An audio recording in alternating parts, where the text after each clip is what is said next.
Filipi po ngjitej me mundim në malin e ngrirë për një detyrë rutinë, por ajo që gjeti në maj do t'i ndryshonte jetën përgjithmonë. Me zborës së pashkelur, ai u gjend ballë për ballë me një avion të braktisur që kishte qëndruar i fshehur për dekada. Por tmerri i vërtet nuk ishte avioni, por ajo që fshihej brenda tij. Pse dritaret ishin të mbuluara me shiri të zi nga brenda? Dhe kush ishte njeriu misterioz që udhëhoqi atë përmes letrave anonime drejt këtij makthi? Ky zbulim do të zhvarroste një sekret të errët që shteti ishte përpjekur ta mbante të varrosur përgjithmonë. Filipi luftonte për t'u ngjitur në mal. Ai ishte ngarkuar me detyrën për të vendosur një pajisje satelitore në maj të malit, por gjeti shumë më tepër nga sa e kishte menduar.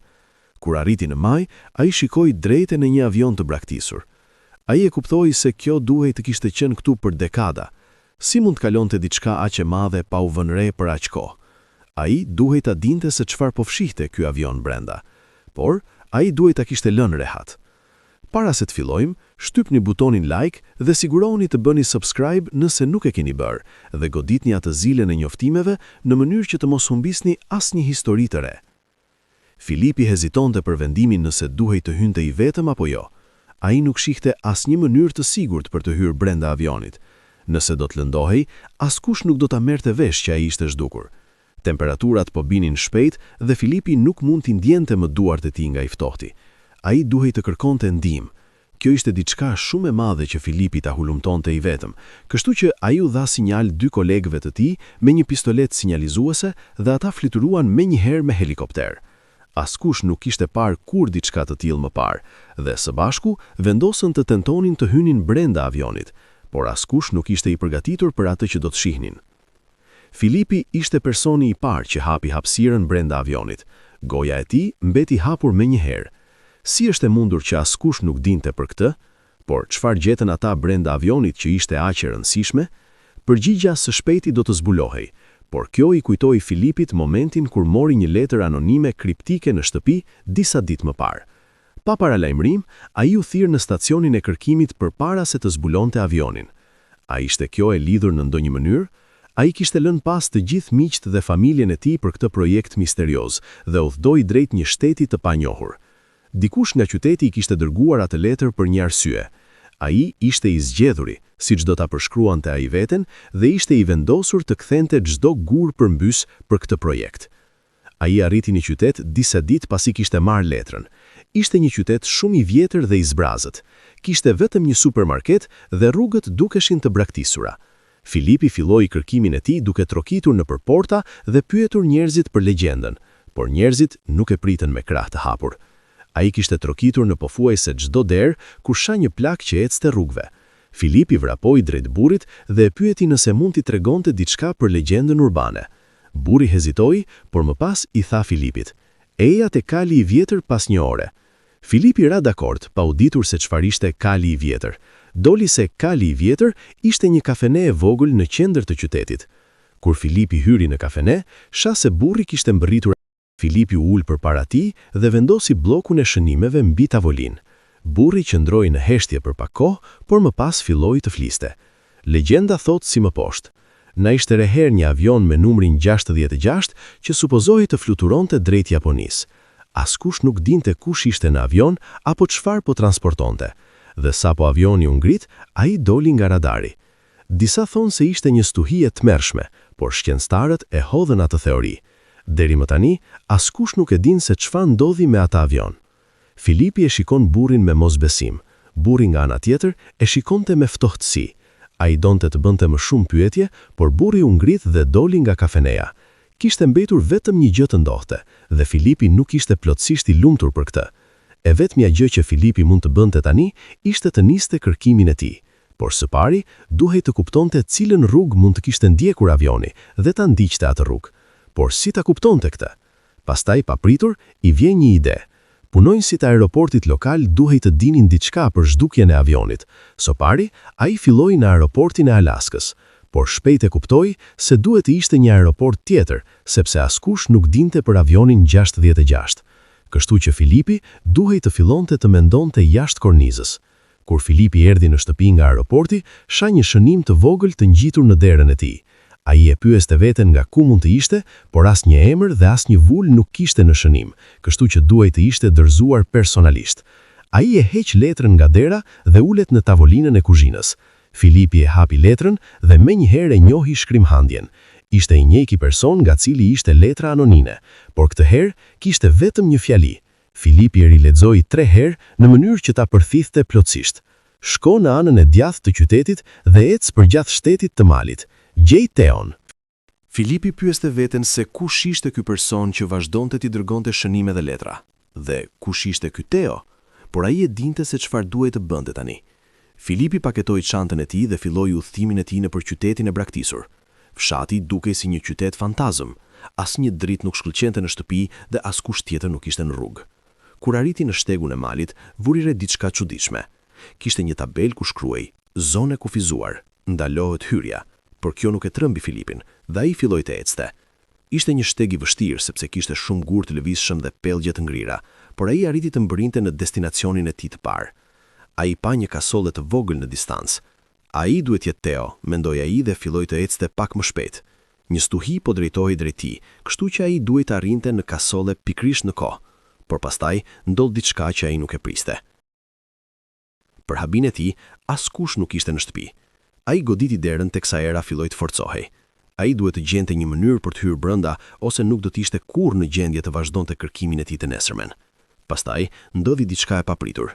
Dera u hap dhe Filipi u gjend ball për ball me siluetën e një njeriu të vogël. Teo, pyeti ai, dhe buri u zhvendos anash. Ai nuk i tha asnjë fjalë Filipit, gjë që ishte e çuditshme. Dukej sikur ai po e priste. Kush është ky njeri? Para se të vazhdoj me zbulimin e madh, sigurohuni të bëni like videos dhe të bëni subscribe nëse doni të shihni më shumë histori si kjo. Buri tregoi me gisht drejt një krevati, por kishte edhe diçka tjetër. Mbi krevat ishte një tjetër shënim. Për shkak të gjithë këtyre shënimeve, Filipi ndihej sikur ishte në një lojë kërkimi thezari. Nëse ky person e dinte se ku ishte avioni, pse nuk shkonin vetë tek ai? Shënimi përmbante koordinata. Filipi për fat është i mirë në leximin e koordinatave, kështu që ai e di afërsisht se në cilin drejtim të shkojë. Filipi e dinte se avioni duhet të ishte aty ku e çonin koordinatat, kështu që të nesërmen ai vazhdoi kërkimin e tij me optimizëm, por nuk do t'ja kishte parë kurrë këtë që po vinte. Filipi eci dhe eci derisa këmbët filluan t'i dhembin. Ai ishte pothuajse në maj të malit dhe ende nuk kishte asnjë shenjë të avionit diku. Apo luante ky person me të? Por pastaj ai sheh diçka që nuk mund ta shpjegoj. Filipi shikon majtas dhe sheh diçka që del nga një mal tjetër. Nuk duket si diçka nga natyra. Ai piceron syt dhe papritur njeh një krah avioni. Ky duhet jetë avioni, mendon Filipi, por avioni është paktën një ditë tjetër ecje nga vendi ku ai qëndron, dhe ka edhe diçka tjetër. Nuk ka asnjë shteg që të çon drejt avionit. Filipi duhet të dalë jashtë rrugës për të arritur tek ai, dhe ka një shtresë të thellë dëbore. Ai nuk mund të shohë se çfarë ka poshtë dëborës, kështu që duhet jetë shumë i kujdesshëm. Ai zvarrit këmbët mbi tokë për të njerë gurët dhe bën rrugën e tij drejt avionit. Kur Filipi më në fund arriti tek avioni, nuk mund të besonte syve. Ai ishte pothuajse tërësisht i mbuluar në dëbore përjashtim të krahut që ai pa. Kjo ishte shumë e madhe që Filipi ta bënte i vetëm, kështu që ai shënoi vendndodhjen e avionit dhe u kthye në kasollën e Teos. Atje ai do të thriste për përforcime. Filipi thriu 2 miqtë e tij më të mirë, që ishin gjithashtu kërkues, Lincolnin dhe Gregun. Ata nuk e kishin idenë se Filipi ishte deri në Alaska, por nuk dyshuan tek ai kur ai u kërkoi të vinin edhe ata. Ata e dinin se duhet ishte diçka jashtëzakonshme që Filipi të fluturonte deri atje, por kurrë nuk e prisnin të ishte kjo. Lincolni dhe Gregu mbërritën 3 ditë më vonë dhe instaluan pajisjet e tyre në kasollën e Teos, vendi më i afërt me vendin e përplasjes që kishte internet dhe energji. Filipi i çoi ata tek avioni. Ata mbetën të habitur kur e pan atë të gropuar thellë në dëbore. Për ditësh ata e gërmuan. Mrekullisht, pjesa më e madhe e avionit mbeti e paprekur. Vetëm një krah dhe pjesa e bishtit ishin thyer, por nuk ishte vrima të dukshme në trupin e avionit. Kur Filipi u përposhtë të shikonte përmes dritareve, vuri re se ato ishin mbuluara me shirit të zi nga brenda. Mbyllja dukej qëllimshme, sikur dikush kishte dashur të fshihte atë që ishte brenda. Lincolni sugjeroi shprimin e një prej 2 derëve për të hyrë brenda, por vëmendja e Filipit zhvendos nga diçka që dilte nga bishti, një pajisje vogël portokali. Ishte kutia e zezë. Filipi e çoi pastaj në kasoll dhe o hapi me kujdes. Brenda, diçka vendimtare mungonte. Vendi i kartës së kujtesës ishte bosh. Prova më e çuditshme që shpjegonte përplasjen ishte hequr. Zbulimi e thelloi misterin. Ai u kujtua pak pritur letrat anonime që e kishin çuar atje.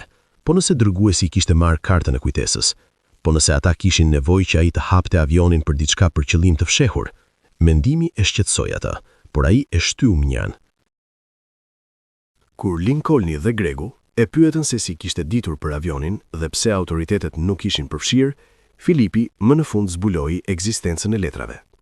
Në vend të entuziazmit, miqtë e tij u ndjen të shqetësuar, situata duke i rrezikshme dhe ata hezituan të vazhdonin. Filipi nxiti ata, duke i shpërfillur frikrat e tyre dhe duke u kujtuar mundësinë e madhe. Me hezitim, ata ranë dakord. Të nesërmen, ata vazhduan shpimin. U deshën orë të tëra për të zgjeruar vrimën mjaftueshëm për të hyrë. Përfundimisht, Filipi u ngjit brenda dhe grisi shiritin nga dritaret më të afërta. Drita e diellit vërshoi në kabinë, duke zbuluar radhar kashë të stivuara në të gjithë avionin. Pastaj, diçka i zuri syrin në një qoshe, një objekt që pasqyronte dritën. Ai e mori. Ishte një plumb i shtypur. Lincolni dhe Gregu hynë pas tij, të habitur nga skena. Së bashku, ata u drejtuan drejt kabinës së pilotit, duke u bërë gati për atë që mund të gjenin. Por kur hapën derën, nuk gjetën asgjë, asnjë trup, asnjë provë për pilotët. Kabina e pilotit ishte krejtësisht e zbrazët. Ndërsa Filipi ekzaminonte kontrollet, Gregu vrapoi përsëri në kasole për një levë. Ai filloi të hapte arkat. Kur u hape para, ai ngriu dhe thiri Filipin. Brenda kishte shufra ari. Ata filluan të shkarkonin arkat me mosbesim, derisa kuptuan se Lincolni mungonte. Momente më vonë, tingulli i një helikopteri bëri jehon si për tyre. Lincolni u kthye me nxitim, duke paralajmëruar se policia po afrohej. Sirenat dhe motorët e dëborës bëheshin më të fortë çdo minutë. Brenda pak çashtesh, oficerët rrethuan vendin e përplasjes. Filipi, Lincolni dhe Gregu dolën nga avioni me duart lart. Filipi mbante letrat anonime, duke u përpjekur t'u tregonte ato autoriteteve, por ata u ndaluan menjëherë dhe u morën në pyetje. Në stacion, ata u morën në pyetje veçmas. Filipi u morë në pyetje i fundit. Ai paraqiti letrat dhe shpjegoi se si ato e kishin udhëhequr drejt avionit. Oficerët ishin të konfuzuar sepse ai nuk i kishte kontaktuar më herët. Filipi pranoi se kishte dashur të hetonte vetë misterin. Ndërsa e vërteta doli në dritë, u bë qartë se arkat e arit dhe karta e kujtesës së kutisë së zezë që mungonte ishin pjesë e një operacioni më të madh. Filipi dhe miqtë e tij bashkëpunuan plotësisht, duke ndihmuar autoritetet të bashkonin pjesët e asaj që kishte ndodhur. Filipi, Lincolni dhe Gregu ndihmuan policinë me çështjen dhe morën një medalje nderi për gjetjen e avionit, por nuk ishte përfunduar ende. Kishte edhe një person tjetër që duhej gjetur, informatori anonim. Policia i premtoi Filipit se do ta gjente këtë person, por doli të ishte më e vështirë se sa mendonin. Filipi dhe miqtë e tij fluturuan për në shtëpi dhe shkruan një libër për aventurën e tyre. Libri u bë një bestseller dhe të gjithë pyetnin për këtë informator anonim, por doli se ky person nuk u gjet kurrë dhe askush nuk do ta di kurrë pse e bën atë që bën. Po ju, çfarë do të kisit bërë po të gjenit një avion të mbushur me ar në mes të maleve të Alaskës? Do të njoftonit policinë apo do të tentonit të merrnit pak për vete? Na thoni në komente. Nëse ju pëlqeu kjo histori plot mister, mos harroni të bëni like dhe subscribe për të mos humbur asnjë nga aventurat tona të ardhshme. Faleminderit që na ndoqët.